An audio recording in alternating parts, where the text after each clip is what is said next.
She thought she married her childhood crush, but each night he turned into a monster. Then one day she vanished.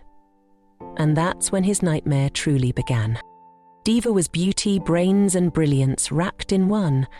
Married to Paul, the man she had loved since childhood, her life looked like a fairy tale from the outside. But behind closed doors, her success became his insecurity, and his love turned violent. Every night brought pain. Every day she wore a smile, until the day she disappeared without a trace. Now, the man who once controlled everything is losing it all, because sometimes silence isn't surrender. It's the beginning of a storm.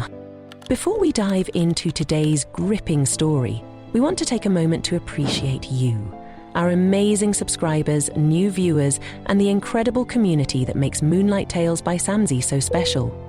Your likes, shares, and thoughtful comments mean the world to us, and we're beyond grateful for your support.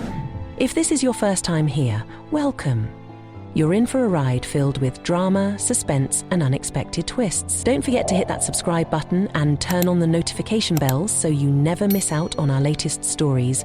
And of course, drop a comment below. We love hearing from you, and your support keeps us going. Now, sit back, relax, and let's dive right back into the story, because things are about to get even more intense. Once upon a time, in a small, quiet neighborhood, lived a young girl named Diva. She was beautiful, soft-spoken, and kind to everyone. People in the neighborhood always talked about how sweet and respectful she was. Diva had big dreams in her heart, but there was one dream that stood above all. She wanted to marry the boy she had always loved, since she was a little girl. That boy's name was Paul. Paul lived just 2 streets away from Diva. They grew up seeing each other almost every day. They went to the same school, played in the same parks, and often saw each other at birthday parties and church. Diva had always liked Paul. She liked the way he laughed, the way he talked, and the way he helped old people cross the street. In her eyes, Paul was her prince. But even though Diva liked Paul, she never told him. She just smiled when he passed by. Sometimes her heart would beat so fast when he said hi to her, and she would rush back inside the house just to calm herself down. What Diva didn't know was that Paul also liked her too. He had noticed her beautiful smile and how kind she was to everyone. But Paul was shy. He was scared to talk to Diva about how he felt. He always thought to himself, what if she says no? What if she laughs at me? So he stayed quiet. Years passed. They grew from little kids into teenagers and then into adults. Paul started working, and Diva too. They still saw each other from time to time and always smiled at each other.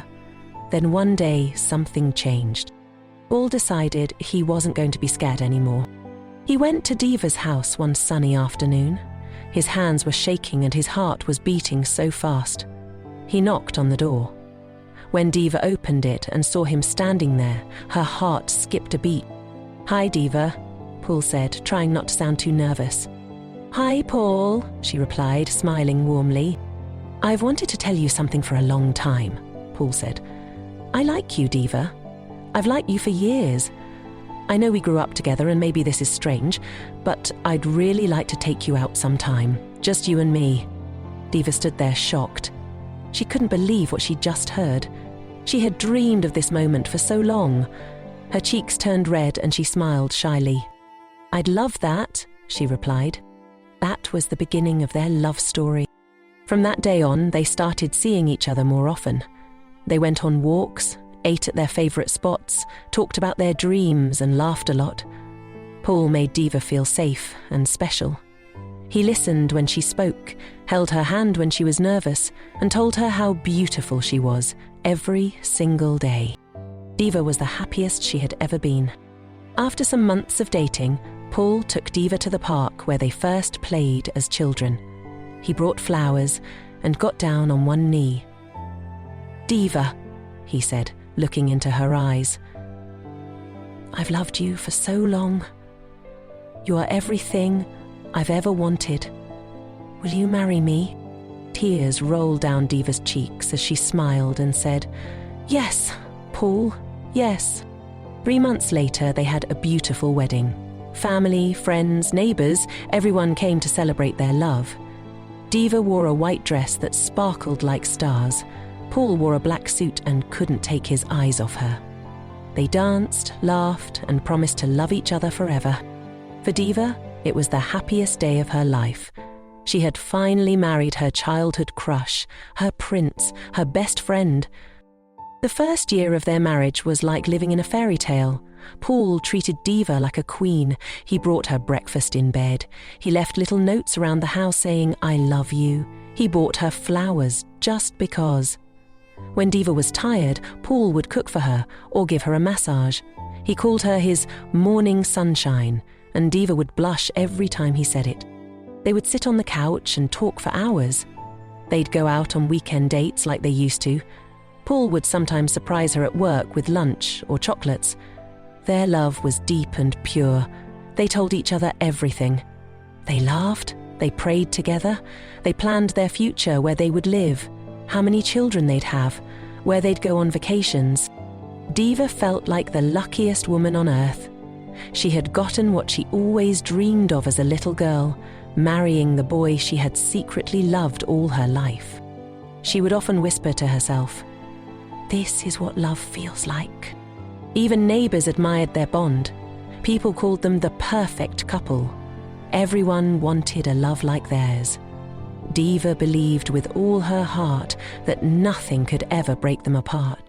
But sometimes life has a way of changing things when we least expect it. And little did Diva know, the love she thought would last forever was about to be tested. Diva was so happy the day she got the job. It wasn't just any job, it was a very good one. The office was big, the people were nice, and the pay was really high. In fact, Diva was going to earn 4 times more than Paul did. She felt proud and excited. She thought, now I can help my husband more. We can save for our future. We can build a beautiful life together. At first, Paul was happy too. He gave her a kiss on the forehead and said, "Well done, baby. I'm proud of you." Diva smiled brightly. Her heart was full of love. She believed they were a perfect team, husband and wife, growing together. But something strange started to happen. Paul told his best friend Cole about Diva's job. Instead of being happy, Cole gave Paul a wicked look and said something that stuck in his heart like a thorn. "Bro," Cole said, shaking his head, "you made a big mistake. A woman who earns more than her husband will never respect him. Soon she'll start acting like she's the man of the house." Paul laughed at first. He thought Cole was joking, but Cole didn't stop. Every time they met, he'd whisper more things into Paul's ears. "She'll soon stop cooking. She'll talk back at you. She'll make you look small. She'll leave you once she sees she doesn't need your money anymore." At first, Paul didn't believe him, but the more Cole spoke, the more Paul started to change. He began watching Diva closely. Too closely. If she came home tired, he would frown. If she went to bed early, he would accuse her of being lazy. "You didn't even serve me water with my food," he shouted one evening. Diva was surprised. "I dropped the food first and went back to get the water," she said softly. Paul rolled his eyes and stormed out of the room. That night, he didn't talk to her. Diva felt sad. She thought maybe he had a bad day at work. She didn't know that little by little, Cole's words were changing her husband. She didn't know that jealousy was growing in Paul's heart, like a weed in a garden. Soon, Paul began setting strange rules. "I want only freshly cooked food," he said. "No more warming yesterday's rice." Diva blinked in surprise. "But, baby, I get home late. Sometimes I'm really tired." Paul stood up. His eyes looked angry. "I said what I said," he replied. She tried to explain how hard it was to work full-time and come home to cook from scratch every night, but Paul didn't care. "If you're so tired, quit the job," he said. At work, Diva smiled and did her best, but at home, she cried in the bathroom. She cried when Paul wasn't looking. She didn't know how to fix what was going wrong. Paul used to call her my queen. Now he called her names. And stupid woman. Unfortunate girl. Good for nothing. Each word felt like a slap on Diva's heart. She wondered, what did I do wrong? Is it because I work? Is it because I earn more? I just want to help. I just want us to be happy. But Paul didn't see her love anymore. All he saw was pride, even when she bowed her head in humility. All he saw was disobedience, even when she tried her best. Sometimes, when Diva served him food and smiled, he would turn his face away. Sometimes he would throw the food aside and ask, "Is this what you give your boss too?" Diva was confused. "What do you mean?" she'd ask, her eyes wide. "You must be sleeping with someone at that office," Paul replied coldly. Her heart broke again. He became so jealous, so angry, so bitter. One day, she wore a new dress to work, just a simple blue gown. Paul made her twirl in front of him and then said, "You're dressing up for someone else, aren't you?" "No," she said, tears welling up in her eyes. "I dress nice because I want to look good for you, for myself, and for work." But he didn't believe her. As days passed, Paul stopped being the man who hugged her in the morning. He stopped sending her sweet texts in the afternoon. He stopped asking if she had eaten. He stopped holding her hand when they walked together. It was like a dark cloud had settled in their home. Diva tried everything. She cooked more, she cleaned more, she smiled even when she felt like screaming. She prayed, she hoped, she waited. But Paul only got worse. He shouted when the house wasn't spotless. He complained about the food even when she spent hours in the kitchen. He told her she was useless, even though she was the one paying most of the bills now. One day, she heard him tell Cole, "She's starting to get proud. I told her to quit that job, and she refused." Cole laughed and said, "If you don't control her now, she'll control you forever." That night, Paul came home, and his eyes were red. He had been drinking. "Where are you coming from?" he asked. "From work," Diva replied, holding her handbag. He walked up to her slowly, and she felt fear, real fear. "I told you to quit that job, didn't I?" Diva nodded. "Yes, but I just wanted you to understand." Before she could finish, he smashed the glass he was holding on the wall. Diva froze. Her heart pounded. She stepped back slowly. "I am the man of this house," Paul shouted. "You will obey me or regret it." He slapped her. Hard. And that slap would change everything. At first, it was just small things, things that Diva didn't think were a big deal, things she thought would stop soon, but they didn't. Paul had started getting angry a lot. Not the kind of angry that people feel when they are late to work or lose something important. This was a quiet, strange kind of anger, one that made Diva feel like she was doing everything wrong even when she was trying her best. It all started one evening when Diva came back from work. She was tired, but still happy to see her husband. She had cooked his favourite meal, rice and spicy grilled fish. She walked to the dining table and placed the food in front of him with a smile. Then she turned to get his water. "Where's my water?" Paul asked in a loud, sharp voice. "I was just about to get it," Diva said softly. "You should have brought everything at once," he shouted, banging the table. Diva stood still, confused. She had always brought things one at a time. Paul had never complained before. But now, everything she did seemed to make him angry. She tried to tell herself that maybe Paul was just stressed. Maybe work was hard. Maybe he didn't mean it. So she said nothing. She only nodded and placed the water beside him. But the little things continued. One day, she wore a new dress to work. It was a simple blue dress that made her feel happy. She had saved up money to buy it. When Paul saw her, he frowned. "How are you dressed like that?" he asked. Diva smiled. "I bought this dress myself. I thought you'd like it." "You think you're some big woman now, right?" Paul asked coldly. Trying to show off at your office? Is that why you bought this nonsense?" Diva's smile disappeared. "No, I just liked the dress. I bought it for myself." Paul didn't say another word. But that day, when Diva came back from work, she found the dress in the trash. He had cut it with scissors. Diva cried quietly in her room, hugging the pieces of her favourite dress. She didn't tell anyone. She didn't even try to stop Paul. She just kept hoping things would change. Sometimes, when she cooked food and it wasn't hot enough, Paul would throw the plate on the floor. He would shout, "Are you stupid? You want me to eat cold food like a beggar?" Diva would kneel to pick the food from the floor, her hands shaking. She would say sorry, even when it wasn't her fault. He started calling her names too. "You are useless," he would say. "You think earning money makes you better than me." Or sometimes, "You are just a silly woman who doesn't know her place." Diva would look down and keep quiet. She didn't know what to say. She didn't want to make him more angry. There were nights he came home late and drunk. He would walk into the house and shout at her for no reason. "Why is the light on? You want to waste electricity? How are you sleeping already? You are not tired enough to sleep before me." Sometimes he didn't say anything.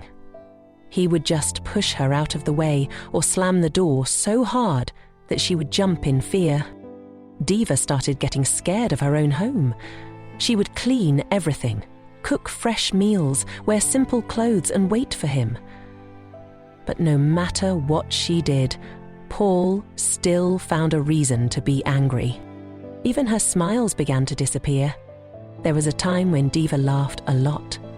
Her laugh used to fill the house like sunshine. She used to sing while cooking. She used to dance in the kitchen when Paul came home. But now she barely spoke. She barely smiled. She moved around the house like a shadow. Her heart was always heavy. Her body was tired. Her spirit was breaking, little by little. Paul didn't notice. Or maybe he didn't care. One day, Diva burned her hand while cooking. She had been rushing because Paul said he wanted his food hot, not warm. When she placed the pot down, hot oil splashed on her hand. She screamed a little, but quickly held her mouth. Paul came into the kitchen, saw her hand and said, "Good, maybe next time you'll learn to do things properly." Then he walked away. Diva sat on the floor and cried quietly. Not because of the burn, but because the man she loved had become someone else. Someone cruel, someone who didn't care.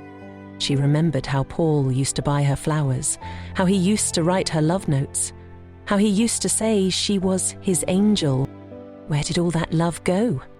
She asked herself this question every night before she slept. Was it the job that changed him? Was it his friend Cole's words? Or was it something deeper, something she couldn't fix? Each day felt like a battle. But Diva stayed. She stayed because she believed that love could fix everything. She stayed because she remembered the Paul who once loved her deeply. She stayed because she still had hope. But how long can hope survive in a house full of pain? Diva had always believed in love. She believed that no matter how hard things got, love would win. That's what kept her going. Even though Paul had started shouting at her and saying mean things, she still hoped that her kind and gentle husband would come back, the man she married, the one who once called her his morning sunshine. But things got worse every day. It was a Thursday evening, the sky was dark, and it had just finished raining. Diva had come back from work, her hands full of groceries and her bag hanging off her shoulder. She had rushed to the market after work just to get Paul's favourite fish, because she wanted to make his favourite soup. Maybe, just maybe, he would smile again. She stepped into the house and saw Paul sitting in the living room, holding a glass of wine, his face hard and serious. The TV was on, but he wasn't watching it. He was just staring at the wall. "Good evening, darling," Diva greeted, forcing a smile. Paul didn't answer. He just took another sip of wine and kept staring. Diva took a deep breath and walked quickly to the kitchen. She placed the groceries on the table and started cooking immediately. As she cooked, she hummed a song she loved as a child, something to keep her heart strong. Her hands shook a little, but she managed to prepare everything before 7 p.m. She served the food neatly on a tray, just like Paul liked it. Everything was perfect. Warm water in a cup, extra serviette, even a cold drink on the side. When she brought the tray to the living room and gently placed it on the table, Paul looked at her and asked in a cold voice, "Where are you coming from?" Diva blinked. "From work. And I also stopped at the market to buy the fish you like. I made your favorite soup." Paul slowly stood up, holding his glass. "What did I tell you about that job?" he asked. Diva's heart began to beat fast. She took a small step backward. I've tried to explain," she said quietly. "The job helps both of us. It helps with the bills, and I don't like staying idle. Please, try to understand." Before she could finish her sentence, Paul raised his hand and slapped her hard across the face. The sound echoed in the room. Diva didn't expect it. She stumbled and lost her balance. Her hand hit the tray and the soup spilled everywhere. The glass of cold drink rolled off the table and crashed to the floor. She fell, right on the broken pieces of the wine glass Paul had smashed earlier that week. Her skin got pierced in many places. Blood came out slowly, mixing with the soup on the floor. Diva lay still for a moment, confused and in pain. Her head felt heavy, her heart was racing. She slowly sat up, tears rolling down her cheeks. Her body shook as she looked at Paul. But Paul didn't look sorry. He didn't even blink. He looked down at her and said coldly, "Next time, maybe you'll listen when I talk." Then he turned around and walked upstairs, leaving her on the floor, bleeding, hurt and broken. Diva sat there for a long time, trying to make sense of everything. She looked at her bleeding hand, her torn dress, the soup that was now wasted. She remembered how happy she had been just an hour ago while cooking. She thought she could fix things with food and kindness, but now she was bleeding for loving too much. Slowly she gathered herself and picked up the broken glass one piece at a time. She didn't want Paul to see a messy living room. She didn't want more trouble. Even while in pain, she was still trying to protect the home. After cleaning the mess, she limped upstairs to the bathroom. She stood under the warm shower and watched the blood wash away. But the pain in her heart stayed. Her chest felt heavy. Her mind was full of questions. Why did he hit me? What did I do to deserve this? Is this the same Paul I loved all my life? After the bath, she wrapped herself in a towel and sat on the floor, too weak to stand. She didn't even cry loudly. She just let the tears roll down her face quietly. That night, she didn't go to bed. She slept on the cold bathroom floor, hugging her knees like a scared child.